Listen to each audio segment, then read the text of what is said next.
উন্নত চিকিৎসার জন্য বিশেষ এয়ার অ্যাম্বুলেন্সে লন্ডনের পথে বেগম খালেদা জিয়া, বিদায় জানাতে সড়কে নেতাকর্মীদের ঢল। গণহত্যা ও গুমে জড়িত ৯৭ জনের পাসপোর্ট বাতিল, জানালো প্রধান উপদেষ্টার প্রেস উইং। তালিকায় আছে শেখ হাসিনাও। গণহত্যার বিচারের জন্য ট্রাইব্যুনালের মূল ভবন ও এজলাস উদ্বোধন, জিয়া অরফানেজ ট্রাস্ট দুর্নীতি মামলায় বেগম জিয়ার মুক্তি। এবং রিজার্ভ চুরির প্রতিবেদন দ্রুত দিতে স্বরাষ্ট্র উপদেষ্টার নির্দেশ, রোজার আগে আর শুল্ক আরোপ নয়, জানালেন অর্থ উপদেষ্টা।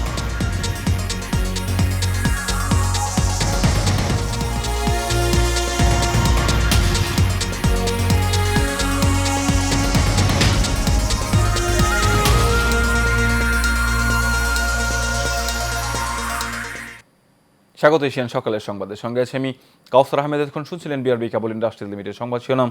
এবার চলে যাচ্ছি বিস্তারিত সংবাদে। শুরুতেই জানাবো খালেদা জিয়ার লন্ডন সফর প্রসঙ্গ। উন্নত চিকিৎসার জন্য যুক্তরাজ্যের উদ্দেশ্যে এয়ার অ্যাম্বুলেন্সে ঢাকা ছেড়েছেন সাবেক প্রধানমন্ত্রী ও BNP chairperson Begum Khaleda Zia. BNP চেয়ারপারসনের মিডিয়া উইংয়ের সদস্য শামসুদ্দিন দিদার জানান, গতকাল রাত 11টা 46 জিয়া আন্তর্জাতিক বিমানবন্দর থেকে উড্ডয়ন করেছে এয়ার অ্যাম্বুলেন্সটি। জানা গেছে, বিমানবন্দরে উপস্থিত হয়ে খালেদা জিয়াকে বিদায় জানান বিএনপির মহাসচিব মির্জা ফখরুল ইসলাম আলমগীর, স্থায়ী কমিটির সদস্য মির্জা আব্বাস, গয়েশ্বরচন্দ্র রায়, নজরুল ইসলাম খান, আব্দুল মঈন খান, সালাউদ্দিন আহমেদ, হাফিজউদ্দিন আহমেদ বীর বিক্রম, সেলিম রহমান, ইকবাল হাসান মাহমুদ টুকু প্রমুখ। আজ বাংলাদেশ সময়ে সকাল 10টায় লন্ডনের হিথ্রো বিমানবন্দরে বেগম জিয়াকে বহনকারী এয়ার অ্যাম্বুলেন্সটির অবতরণ করার কথা রয়েছে।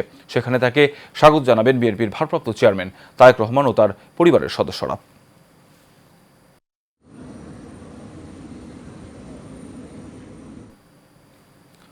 এর আগে গতকাল রাত 8:15টার দিকে গুলশানের বাড়ি থেকে হযরত শাহজালাল আন্তর্জাতিক বিমানবন্দরের উদ্দেশ্যে রওনা হন বিএনপির চেয়ারপারসন বেগম খালেদা জিয়া। প্রিয় নেত্রীকে বিদায় জানাতে বিমানবন্দর সড়কে নামে নেতাকর্মীদের ঢল।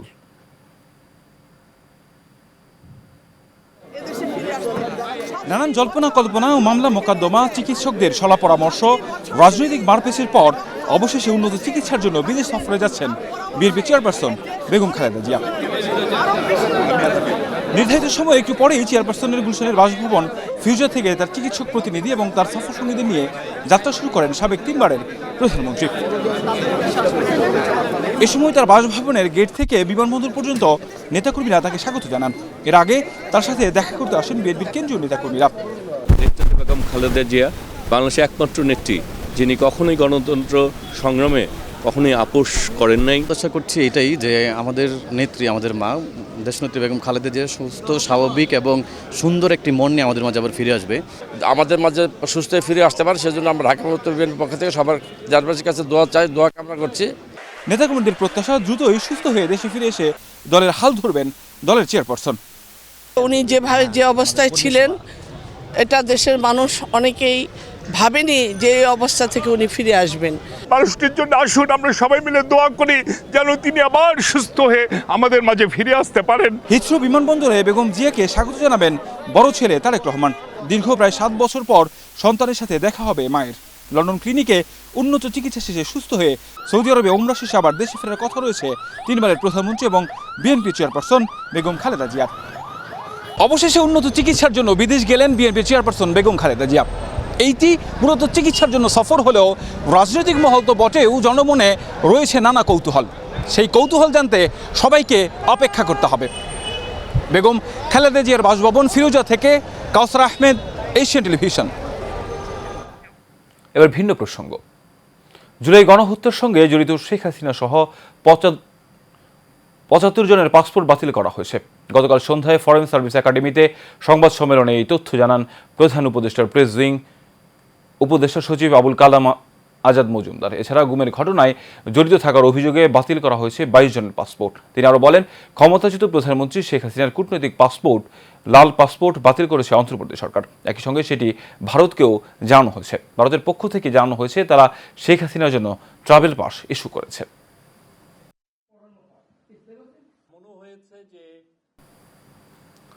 আন্তর্জাতিক অপরাধ ট্রাইব্যুনালের সংস্কার করা মূল ভবন ও এজলাস কক্ষ উদ্বোধন করেছেন প্রধান বিচারপতি ডক্টর সৈয়দ রিফাত আহমেদ। এ সময় আন্তর্জাতিক অপরাধ ট্রাইব্যুনালের চেয়ারম্যান বিচারপতি Mohammad Golam Murtaza Majumder, attorney general Mohammad Asaduzzaman, chief prosecutor Mohammad Tajul Islam সহ আর অনেকেই উপস্থিত ছিলেন। উদ্বোধন শেষে প্রসিকিউটর মোহাম্মদ তাজুল ইসলাম জানান, জুলাই আগস্ট মাসে সংগঠিত গণহত্যা ও মানবতা বিরোধী অপরাধের বিচার কার্যক্রম পরিচালনার জন্য এই উদ্যোগ নেওয়া হয়েছে।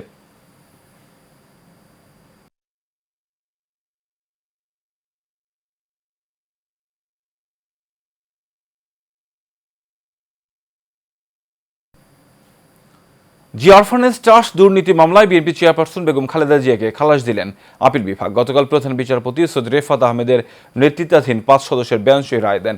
খালেদা জিয়ার আইনজীবী মোহাম্মদ মাকসুদুল্লাহ বিষয়টি নিশ্চিত করেছেন। এর আগে 11 নভেম্বর খালেদা জিয়াকে আপিলের অনুমতি দিয়ে হাইকোর্টের দেওয়া সাজার রায়ের কার্যকারিতা স্থগিত করেছিল সুপ্রিম কোর্টের আপিল বিভাগ। পরে খালেদা জিয়া আপিল করেন। বৈষম্য বিরোধী ছাত্র আন্দোলনে আহতদের মধ্য থেকে কিছু সংখ্যক পুলিশে চাকরি দেওয়ার সিদ্ধান্ত নেওয়া হয়েছে বলে জানিয়েছেন স্বরাষ্ট্র উপদেষ্টা লেফটেন্যান্ট জেনারেল অবসরপ্রাপ্ত মোহাম্মদ জাহাঙ্গীর আলম চৌধুরী। তিনি বলেন, আহতদের কর্মসংস্থানের জন্য এই সিদ্ধান্ত নেওয়া হয়েছে।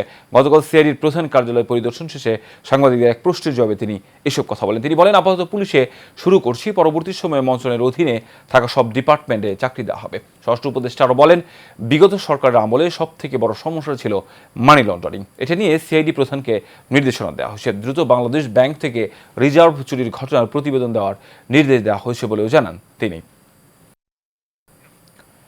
আসন্ন রমজানের আগেই আমদানি করা কোনো পণ্যে নতুন করে শুল্ক আরোপ করা হবে না বলে জানিয়েছেন অর্থ উপদেষ্টা ডক্টর সালেউদ্দিন আহমেদ। বিকেলে সচিবালয়ে সাংবাদিকের সঙ্গে আলাপকালে এই কথা জানান তিনি। অর্থ উপদেষ্টা বলেন, বাজার মনিটরিং আরও জোরদার করতে হবে। চালের বাড়তি দাম প্রসঙ্গে উপদেষ্টা বলেন, সব ধরনের চালের দাম বাড়েনি, চালের একটি ধরনের দাম বেড়েছে, সেটি সরবরাহ পদ্ধতির কারণে হচ্ছে। পরিস্থিতি নিয়ন্ত্রণে আমদানি অব্যাহত থাকবে বলেও জানান তিনি। এর আগে গতকাল সকালে রাজধানীর নিকুঞ্জে ডিএসি ভবনে এক আলোচনা সভায় অর্থ উপদেষ্টা বলেন, সরকার শক্তিশালী শেয়ার বাজারের লক্ষ্যে সংস্কার করছে।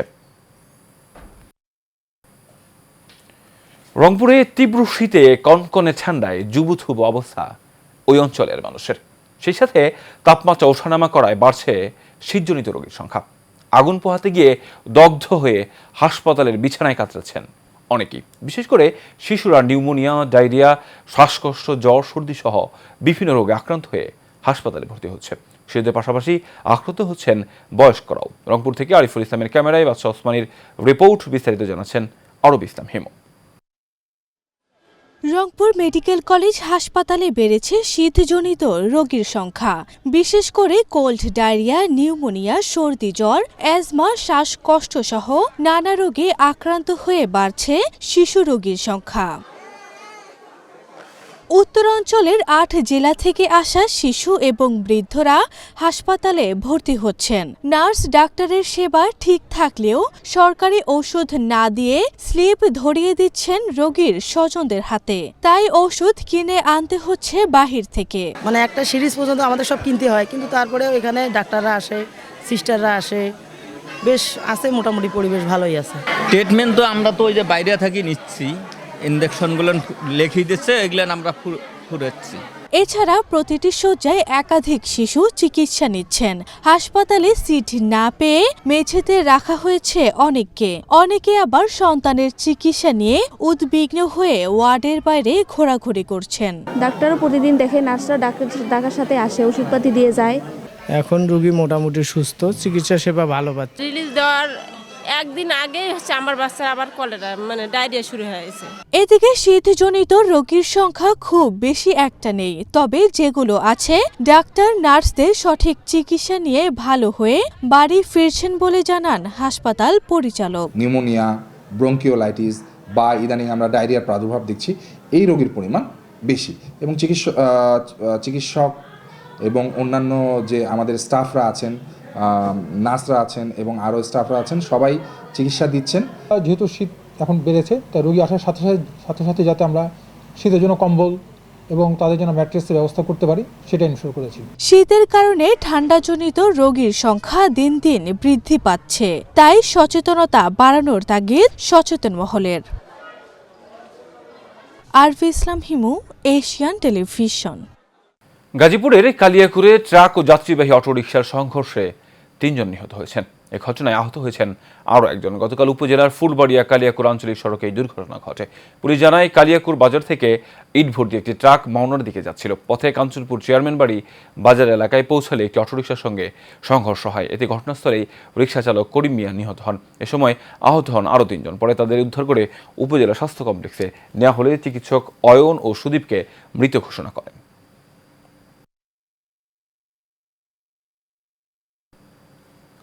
কুড়িগ্রামের রাজীবপুরে সদর ইউনিয়নে রাস্তা পাকা না হওয়ায় ভোগান্তি নিয়ে চলাচল করতে হয় কয়েক গ্রামের মানুষকে। স্থানীয়রা জানায় নামাপাড়া গ্রামের শতবর্ষী রাস্তাটি সংস্কার না হওয়ায় একটু বৃষ্টিতেই কাদা হয়ে যায়। এতে চলাচল একেবারেই অনুপযোগী হয়ে পড়ে। প্রতিদিন এই রাস্তা দিয়ে উপজেলায় যেতে হয় হাজারো মানুষকে। দীর্ঘদিনের রাস্তা পাকা না হওয়ায় দুর্ভোগ নিয়েই চলাচল করতে হয় তাদের। তাই চলাচলে ভোগান্তি লাঘবে দ্রুত রাস্তা পাকা করার দাবি এলাকাবাসীর।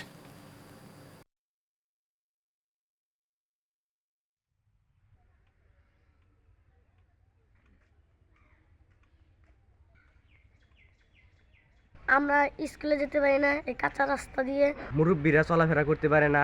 আশেপাশে যে সময় বন্যা হয় এই রাস্তাতে পানি উঠে যায়। রাস্তাতে পানি উঠে বন্যার সময়, আর কাঁচা রাস্তা চলাচলের আমাদের খুব কষ্ট। ভরা রাস্তাটা মেম্বার গেল, চেয়ারম্যান গেল, তা পাকা হইল না। বিএনপি সবসময় মানুষের ভাগ্য উন্নয়নে কাজ করে বলে জানিয়েছেন ময়মনসিংহ উত্তর জেলা বিএনপির সদস্য সালমান ওমর রুবেল। দুবাউড়া উপজেলার এরশাদ বাজারে এক মতবিনিময় সভায় তিনি এই কথা বলেন। আব্দুল শহীদের সভাপতিত্বে মতবিনিময় সভায় উপস্থিত ছিলেন যুবদলের সহসভাপতি আবুল কালাম হেলাল, যুগ্ম আহ্বায়ক শাখাওয়াত হোসেন সহ স্থানীয় বিএনপি নেতাকর্মীরা।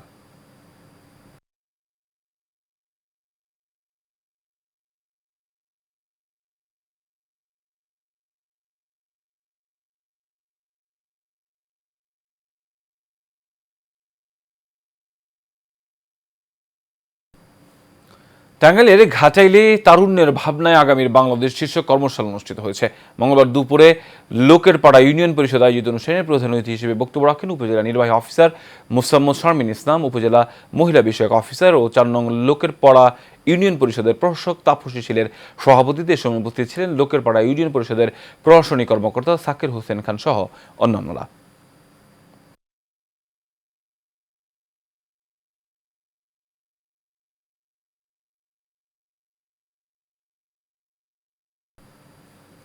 নারায়ণগঞ্জের সিদ্ধিরগঞ্জে কৃষকদের অফিসে ভাঙচুর চালিয়েছে দুর্বৃত্তরা। এলাকাবাসী ও প্রত্যক্ষদর্শীরা জানায় রাতভর কিশোর গ্যাংয়ের 25 থেকে 30 জন সদস্যের একটি বাহিনী ধারালো রামদা, চাপাতি ও লাঠিসোঁটা হাতে রসুলবাগ ও বাগমারা এলাকায় বিভিন্ন অলিগলিতে মহড়া দিয়ে সাধারণ মানুষের মধ্যে আতঙ্ক ছড়িয়েছে। এ সময় কয়েকটি বাড়িতে ঢুকে বাড়ির মালিকদের গালমন্দ করে জানালা সিসি ক্যামেরা ভাঙচুর করেছে। হামলাকারীরা ভাড়াটিয়াদের ঘরের দরজা ধারালো অস্ত্র দিয়ে কুপিয়েছে এবং অনেকের ঘরের দরজা বাইরে থেকে বন্ধ করে দিয়েছে।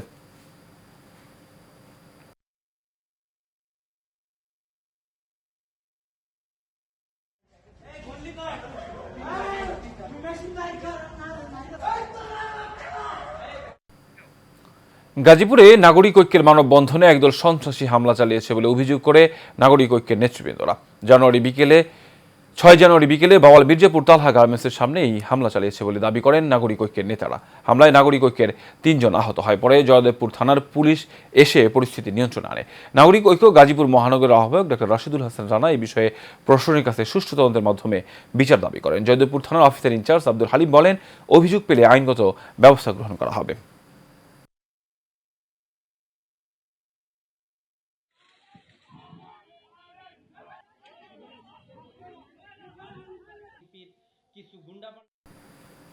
রাজশাহীর পুঠিয়া উপজেলার শিলমারিয়া ইউনিয়নের গোড়াগাছ শিবিরে প্রায় 40 বিঘা 3 ফসলি জমিতে পুকুর খনন বন্ধে সংবাদ সম্মেলন করেছে স্থানীয় কৃষকরা। মঙ্গলবার দুপুরে রাজশাহীর একটি কমিউনিটি সেন্টারে এই সংবাদ সম্মেলন অনুষ্ঠিত হয়। কৃষক দলের পক্ষে রফিকুল ইসলাম ও শ্রী গণেশ লিখিত বক্তব্যে জানান, একটি প্রভাবশালী মহল কয়েকজন জমির মালিকদের ভয়ভীতি দেখিয়ে এবং সরকারি নীতিমালা লঙ্ঘন করে অবৈধভাবে ফসলি জমিতে পুকুর খনন করছেন। এ বিষয়ে কৃষকরা আদালতে মামলা দায়ের করলে পুকুর খননে নিষেধাজ্ঞা জারি করা হয়। তবে আদালতের নিষেধাজ্ঞা উপেক্ষা করে প্রভাবশালীরা পুকুর খনন অব্যাহত রেখেছেন।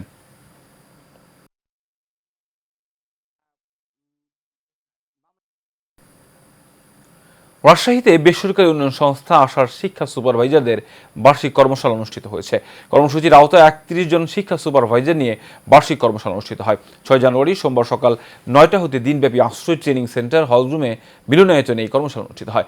জেলা ম্যানেজার আব্দুল লতিফের সভাপতিত্বে কর্মশালায় প্রধান অতিথি হিসেবে উপস্থিত ছিলেন আশা শিক্ষা কর্মসূচির প্রধান মোহাম্মদ সামিউল হক।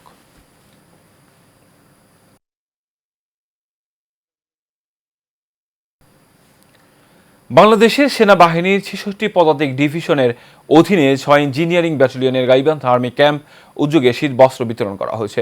জেলার পলাশবাড়ী উপজেলার বেতকাপা ইউনিয়নের সাতারপাড়া সরকারি প্রাথমিক মাঠে অসহায় দুস্থ শীতার্থদের মাঝে শতাধিক শীত বস্ত্র বিতরণ করা হয়। এ সময় উপস্থিত ছিলেন গাইবান্ধা আর্মি ক্যাম্পের camp commander major Rokunuzzaman Joy, lieutenant Rizvi Ahmed, senior warrant officer Faruk Hossain সহ সেনাবাহিনীর অন্যান্য কর্মকর্তা এবং বেসামরিক কর্মকর্তাগণ।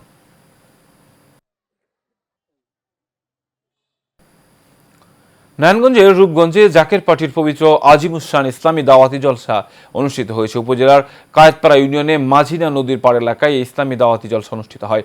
উপজেলা জাকের পার্টির সভাপতি জুবাইর আলম ভুইয়ার সভাপতিত্বে প্রধান অতিথি হিসেবে উপস্থিত ছিলেন জেলা জাকের পার্টির সভাপতি মুরাদ হোসেন জামাল। এ সময় আরও উপস্থিত ছিলেন উপজেলা জাকের পার্টির যুগ্ম সাধারণ সম্পাদক শরীফ মিয়া, কেন্দ্রীয় জাকের পার্টির সদস্য মুফতি মাওলানা শরীফুল ইসলাম সাইফি সহ আরও অনেকেই।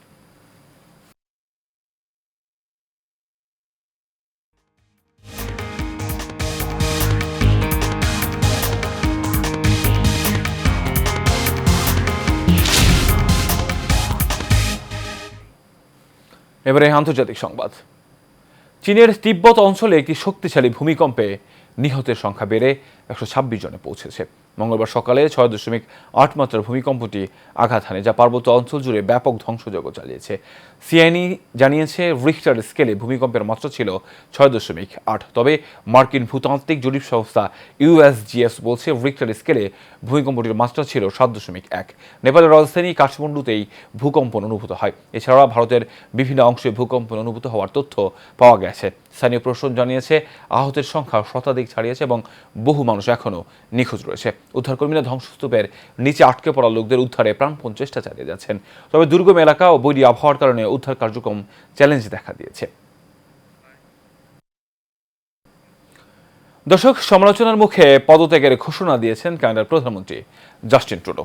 বর্তমান দেশটির রাজনৈতিক পরিস্থিতি কেমন এবং এখন কি পরিস্থিতি সেখানে বিরাজ করছে সেই সম্পর্কে জানতে সরাসরি সেখান থেকে যুক্ত হচ্ছেন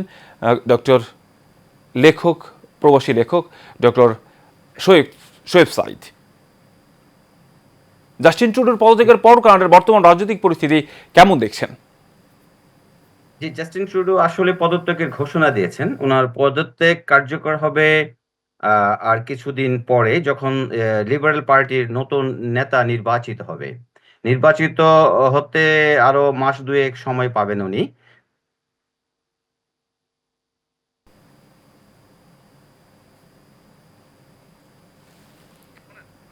শোয়েব সাইদ জি, শুনছি আমরা। ওনার পদত্যাগটি আসলে অবধারিত ছিল, কারণ উনি অর্থনীতি, মুদ্রাস্ফীতি, আবাসিক সংকট, হঠাৎ করে প্রচুর ট্যুরিস্ট ভিসায় প্রচুর বিদেশি নিয়ে আসা, অর্থনীতি সামাল দিতে না পারা, বিভিন্ন চাপে সময়টি ভালো যাচ্ছিল না।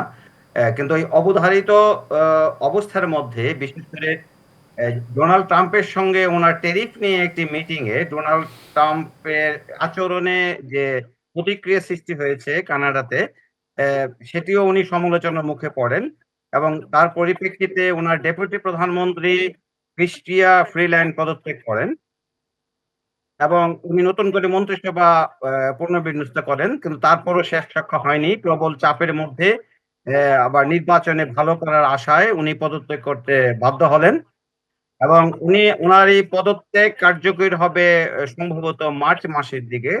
তখন পর্যন্ত উনি লিবারেল পার্টির নেতা এবং প্রধানমন্ত্রী দুটি পদেই থাকবেন।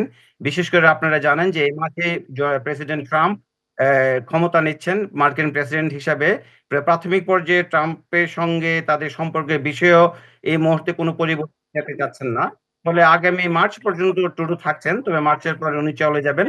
এবং আমরা যারা বাংলাদেশি, বিশেষ করে ইমিগ্রেন্ট, ওনাদের জন্য এই জাস্টিন ট্রুডো ছিল একটা প্র্যাগমেটিক লিডার। আমরা প্র্যাগমেটিক লিডারকে হারাচ্ছি। তবে তাতে লিবারেল পার্টির নীতিগত কোনো পরিবর্তন হবে না। বাংলাদেশি সহ অন্যান্য ইমিগ্রেন্টরা যেভাবে সহায়তা পেয়েছে সেটি অব্যাহত থাকবে বলে আমরা আশা করি। আমরা জানি যে আরো বেশ কিছু সমস্যা কিন্তু সেখানে রয়েছে। আপনি যেটি বলছেন রাজনৈতিক অস্থিরতা রয়েছে, সেখানে অর্থনৈতিক মন্দাও শোনা যাচ্ছে। তো সেই পরিস্থিতির আসলে সেই পরিস্থিতির কারণে আসলে তার পদত্যাগ করতে হলো কিনা? আসলে মূল সমস্যাটি হচ্ছে ইনফ্লেশন। আপনার সরকারিভাবে যে ইনফ্লেশনটি বলা হচ্ছে, বাজারে গেলে সেই ইনফ্লেশনটি অনেক বেশি, এবং ইনফ্লেশন আমেরিকা বা অন্য জায়গায় কমে আসলো, এখানে কমেনি। আর ট্রুডোর বিরুদ্ধে আরেকটি অভিযোগ যে ইউক্রেনের যে শরণার্থী, ওনাদের ক্ষেত্রে ওনার অতি আতিথেয়তা আসলে অর্থনীতির উপর চাপ তৈরি করেছে। তারপর আবাসন সংকট রয়েছে, এবং রাষ্ট্রের বিভিন্ন দায়িত্ব ম্যানেজমেন্টে খুব একটা সাফল্য রিসেন্টলি উনি দেখাতে পারেননি। সেই সব নানাবিধ সংকটে নিজের পার্টির মধ্যে সংকট তৈরি হচ্ছে, ফলে তাকে চলে যাওয়া ছাড়া আর কোনো উপায় নেই। এখন নতুন নেতা হতে নির্বাচিত হবেন।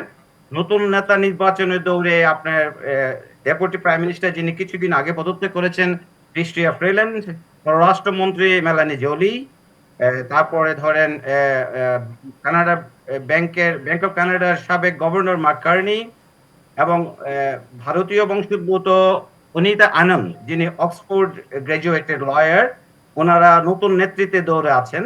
ফলে আমাদেরকে অপেক্ষা করতে হবে কে লিবারেল পার্টি নেতা হয় এবং কে কানাডা নতুন প্রধানমন্ত্রী পদে আসীন হয়। আরেকটি বিষয় সেটি হচ্ছে যে যারাই আসীন হোক না কেন, তাদেরকে আপনার কনজারভেটিভ পার্টি এবং অন্যান্য বিরোধী দল থেকে অনাস্থা মোশনের মুখোমুখি হওয়ার প্রবল সম্ভাবনা রয়েছে। আমরা দেখি যে সরকার নতুন ইলেকশনের দিকে যাচ্ছে কানাডা। শোয়েব সাইদ, আমরা দেখি যে সরকার প্রধানদের পরিবর্তন হলে দেশের সাথে যে দেশের অন্য দেশের যে সম্পর্ক, সেখানে কিছুটা উন্নতি অবনতির ঘটনা ঘটে। সেই ক্ষেত্রে জাস্টিন ট্রুডো পদত্যাগ করার ফলে বাংলাদেশের সাথে সম্পর্কে কোনো অবনতি ঘটবে কিনা, কি মনে হয় আপনার? আসলে না, এর কোনো সম্ভাবনা নেই, কারণ জাস্টিন ট্রুডোর পদত্যাগের পরেও লিবারেলরা পরবর্তী ইলেকশন পর্যন্ত ক্ষমতায় থাকবে। তবে কানাডার ক্ষেত্রে লিবারেল কনজারভেটিভ যারাই ক্ষমতায় আসুক না কেন, বাংলাদেশের সাথে আপনার কূটনৈতিক সম্পর্কে তেমন কোনো হেরফের হবে না। তবে জাস্টিন ট্রুডো যেহেতু যে কনস্টিটিউশন থেকে উনি নির্বাচিত হন, এটি বাংলাদেশ অধ্যুষিত, ফলে একটা আলাদা সম্পর্ক থাকে। এটি হয়তো অন্য প্রধানমন্ত্রীর ক্ষেত্রে থাকবে না, কিন্তু সার্বিকভাবে সরকারিভাবে কূটনৈতিক বোঝাপড়ার কোনো সমস্যা হবে বলে মনে হয় না। শোয়েব সাইদ, আপনাকে অসংখ্য ধন্যবাদ। দর্শক, কানাডা থেকে আমাদের সাথে যুক্ত ছিলেন কানাডা প্রবাসী ডক্টর শোয়েব সাইদ। কথা হচ্ছিল সেখানকার রাজনৈতিক পরিস্থিতি নিয়ে। বিশ্ববিখ্যাত ফুটওয়্যার ব্র্যান্ড ওয়াকারুর সাথে যুক্ত হলেন জনপ্রিয় মডেল ও অভিনেতা আফরান নিশো। ওয়াকারু বাংলাদেশের ব্র্যান্ড অ্যাম্বাসেডর হিসেবে চুক্তিবদ্ধ হয়েছেন তিনি। জনপ্রিয় অভিনেতার সঙ্গে ওয়াকারুর পার্টনারশিপ ব্র্যান্ডটির আধুনিকতা ও তারুণ্যের প্রতীক হয়ে উঠবে বলে আশা করেন সংশ্লিষ্টরা। উত্তরায় ওয়াকারু বাংলাদেশের কর্পোরেট অফিসে 2 বছরের জন্য চুক্তিবদ্ধ হন আফরান নিশো। অনুষ্ঠানে উপস্থিত ছিলেন ফুড স্টেপস লিমিটেডের চেয়ারম্যান ভিন ওয়াসাদ, ডিরেক্টর রামেশ শাহমার, সাইফ শাহরিয়ার ইসলাম এবং ওয়েব মেকার বাংলাদেশের ম্যানেজিং ডিরেক্টর মুর্শেদ আলম।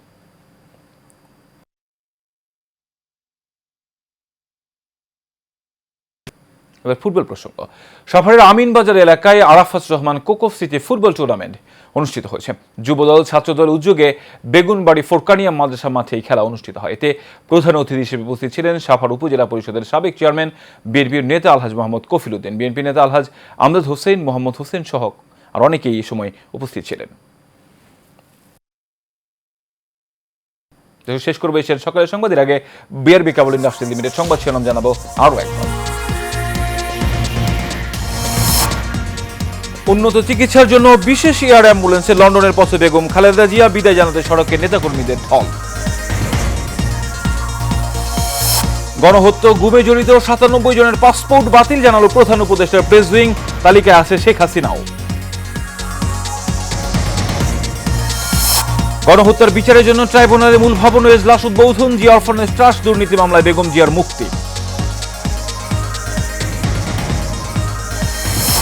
এবং রিজার্ভ চুরির প্রতিবেদন দ্রুত দিতে স্বরাষ্ট্র উপদেষ্টার নির্দেশ। রোজার আগে আর শুল্ক আরোপ নয়, জানেন অর্থ উপদেষ্টা।